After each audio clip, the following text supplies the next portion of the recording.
So if I add these in... And the thing with teardrops is the teardrops only, the three-dimensional optical illusion is only illustrated if the pigmentation is reflected at the back of the, like you have tears running on your face. If you don't have that pigmentation reflected through the teardrops, it doesn't look right. Yeah, right? It's the shine. Like you've seen it here, right? You've seen the pigmentation reflecting off that. Dualistic, hence the reason they call it a wave-particle duality in light, because duality means rigid distinctions.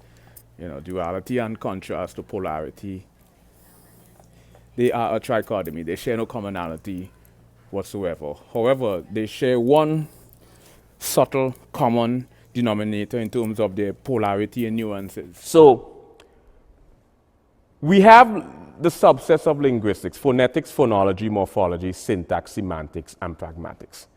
We're going to talk about phonetics shortly. Phonetics has three subfields. One is articulatory phonetics, which deals with how sound is produced from the vocal cords.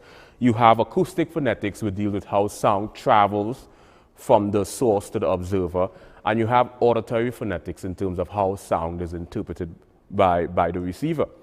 In phonology is intriguing because in phonology you have two different branches. You have segmental and suprasegmental features. Suprasegmental features, also known as prosody. Suprasegmental features